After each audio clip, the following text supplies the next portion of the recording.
Привет, друзья! Сегодня я буду готовить шоколадный торт на заказ. И вы станете свидетелем этого. Торт очень вкусный, бисквит очень пышный. И, конечно же, я его украшу и покажу вам. Вдруг эта идея вам тоже понравится. Итак, начинаю, как всегда, с бисквита. Для бисквита мне потребуется 165 грамм муки, 15 грамм какао и 1,5 чайной ложки разрыхлителя. Я буду вам рецептуру уже рассказывать в процессе приготовления. Итак, сначала я подготовлю сухие продукты, то есть к муке высыпаю какао и разрыхлитель и перемешиваю венчиком. Сегодня я буду пользоваться планетарным миксером, поскольку эта рецептура этого торта у меня на 6 яиц, поэтому я не решила, немножко тяжело будет ручным, поэтому я буду планетарным. Вот, если у вас есть планетарный миксер, то советую вам сначала начать им все взбивать, все, что нам нужно, то, что я сейчас расскажу, а в процессе этого перемешивать.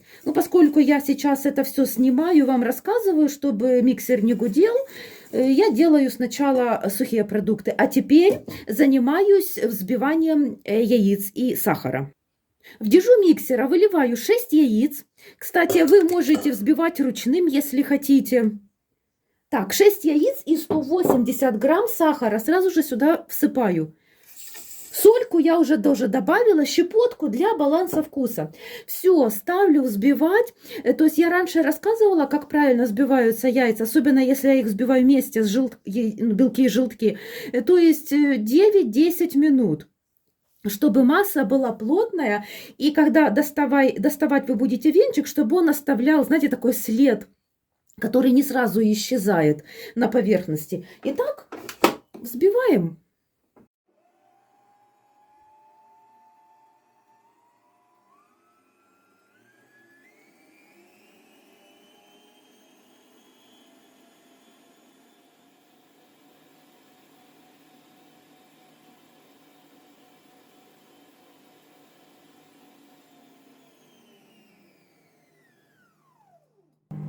У меня прошло 10 минут. Я решила не делать на 8 минут, не рисковать, а сделала хорошее количество времени, чтобы мой бисквит хорошо взбился. Вы же сами понимаете, это и хорошо взбитые яйца – это залог пышного бисквита. Посмотрите, как хорошо он взбился. Получается след, если вот так венчиком, след от бисквита, который на венчике, который опадает, оставляет хороший след внизу, и он быстро не уходит. Все, яйца взбились отлично. Я не спешу убирать венчик, не спешу убирать миксер, а сюда же в тесто добавляю 60 мл теплой воды. И на небольших оборотах миксера перемешаю буквально секунд 30-40. Просто чтобы объединить массу.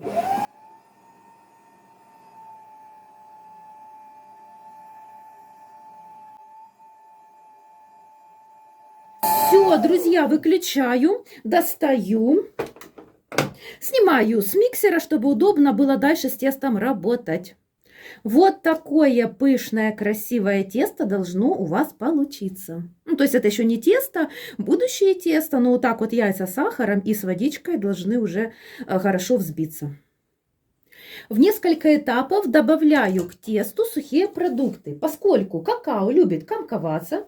Я это нашу муку и какао еще раз добавлять буду через сито. Добавлять буду в несколько этапов.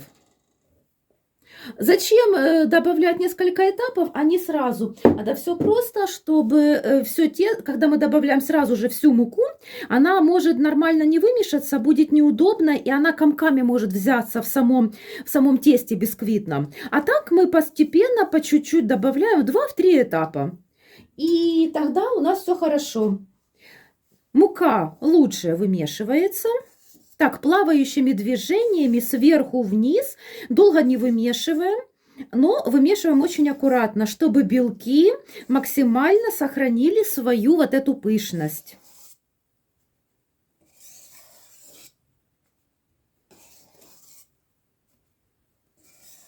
Сначала я вымешиваю венчиком, а в конце пройдусь лопаткой, чтобы собрать все непромешанные участки. Когда вы вымешиваете венчиком, будьте предельно осторожны. Видите, сколько остается? Казалось бы, все вымешала, но так вот аккуратно она собирается в комок и все. И она там просто мука полностью сухая. Поэтому мы очень аккуратненько. Все, пока не надо дальше. Высыпаю остальную муку. И также просеиваю. Духовку уже можно включить. Я включаю всегда на температуру 200 градусов, чтобы она хорошенько разогрелась.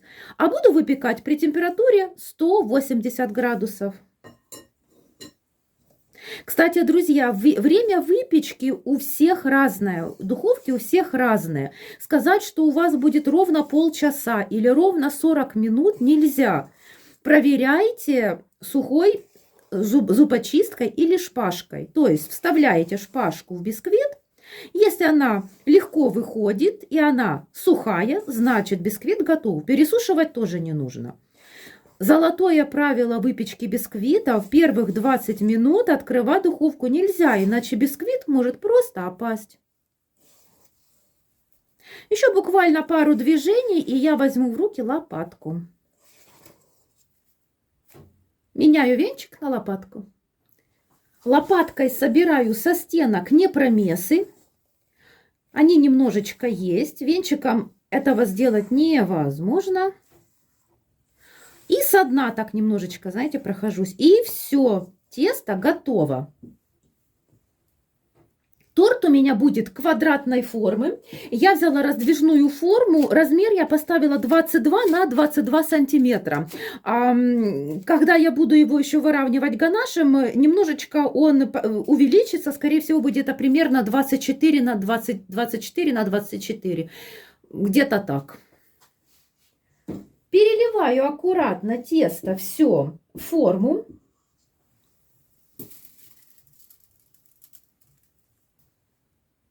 Разровнять можно или шпажкой, или так слегка. Отправляю выпекаться при температуре 180 градусов. Время выпечки примерно 35-45 минут. Бисквит выпекался у меня ровно 45 минут. Теперь я его подождала, когда выключил духовку. Я его оставила в духовке на минут 10, не больше, чтобы он там не прел. Вот, теперь я его переложу на стол. Я сейчас сниму фольгу, пройдусь ножом по краям торта, чтобы он не порвался. Достану его из формы, оставлю остывать на столе примерно еще минут 20. Потом заверну в пищевую пленку и как минимум час или два отправлю там или в холодильник, или на балкон. Сейчас у меня холодно, чтобы он немножечко пропитался вот этой влагой.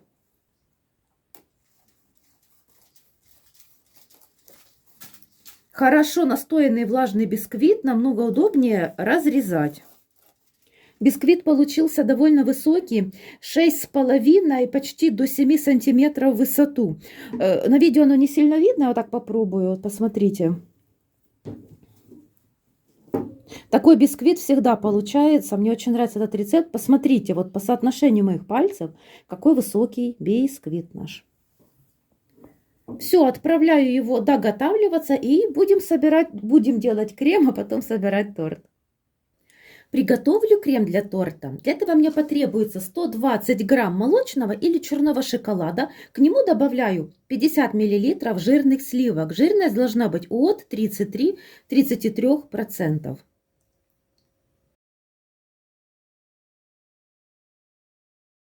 О, 50. Значит, ставлю в микроволновую печь топиться короткими импульсами, где-то 15-20 секунд. Каждый раз достаю, перемешиваю ложечкой и опять ставлю топиться.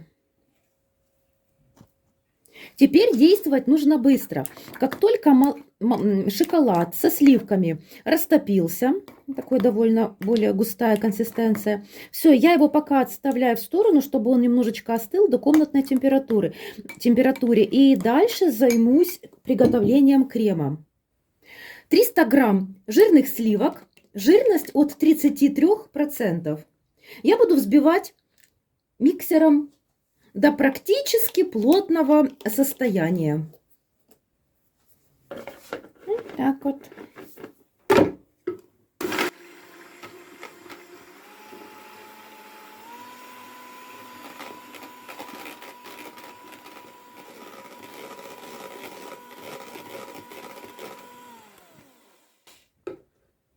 Сливки взбила. Вот буквально еще чуть-чуть, и они будут идеально взбиты. То есть еще такие вот, знаете, немножечко мягковатые. К ним добавляю 80 грамм сахарной пудры. Количество сладостей вы можете регулировать по своему вкусу. Кому нужно меньше, кому нужно больше. Но я буду в этот крем использовать маскарпоне, а он сам по себе такой не соленый совершенно, такой сладковатый вкус имеет. Поэтому лучше потом, если что, то и плюс у нас будет еще шоколад там. И сразу же сюда добавляю наш крем маскарпоне. Маскарпоне нужно 500 грамм. Его можно заменить на крем-чиз, сыр Филадельфия или любой другой сливочный сыр. Сливки и сыр должны быть очень охлажденные, хорошо. Маскарпоне взбивается очень быстро, и его очень легко перевзбить. Поэтому будьте осторожны. Взбиваю я маскарпоне примерно меньше минуты точно. Кстати, перемазывать торт буду я сахарным сиропом. То есть вы смотрите сами, если можно, кстати, шоколадные торты, бисквиты любят и молоко, и можно сливками пропитывать сам бисквит. То есть кому как нравится. Маскарпоне добавила, сахарную пудру добавила, не теряю время, быстро все перемешиваю миксером. Но быстро, но аккуратно, чтобы не разлетелась в стороны наша сахарная пудра.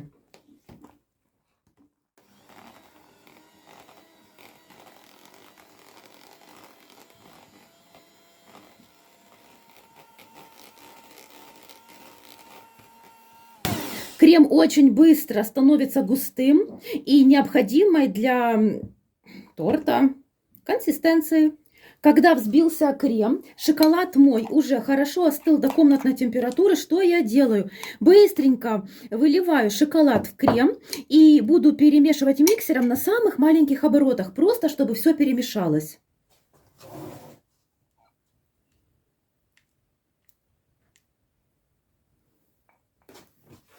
Минимальные обороты.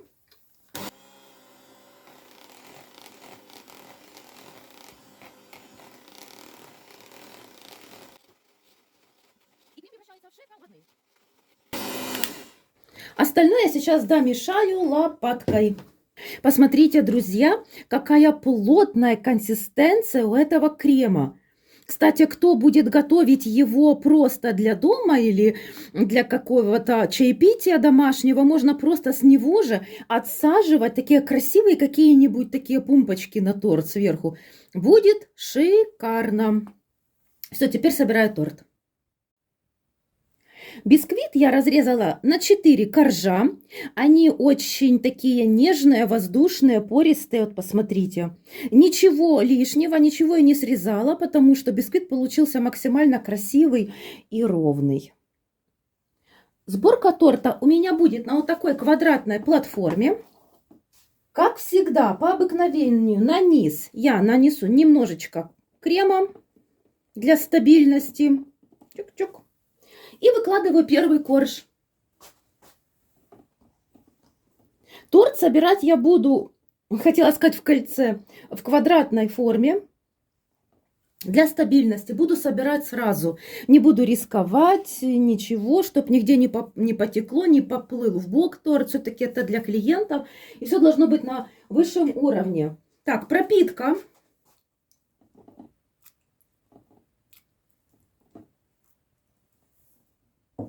Крем я визуально делю на 3 части. Можно для удобства положить кондитерский мешок. Но я не буду этого делать, просто крема много, заморачиваться долго. Значит, друзья, классическая сборка. Корж, крем, корж, крем, корж, крем, корж.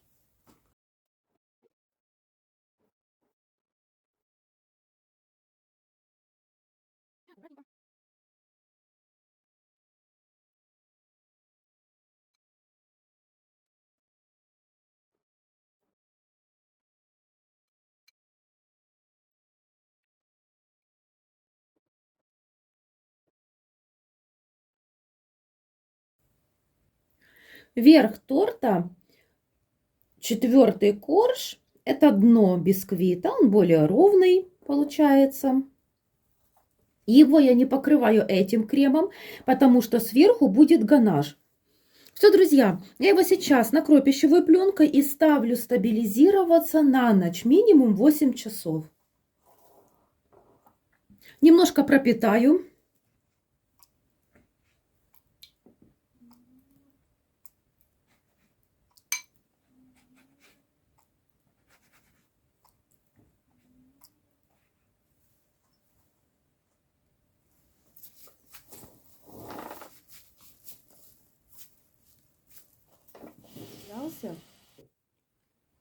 Ну что, друзья, у меня прошла ночь, торт мой хорошо настоялся, он получился высокий, он получился красивый, он будет красивый в разрезе. Все, квадратный торт, теперь я буду его красиво оформлять. Я сейчас его первым ганаш, второй ганаш. И в конце я вам покажу, как красиво, какой он у меня получился, уже готовый в декоре. Я вам желаю всего самого лучшего. Надеюсь, рецепт вам понравился. Рецепт действительно сногсшибательный, потрясающий, вкусный. Я вам желаю прекрасно провести праздники. Целую, люблю. До новых встреч!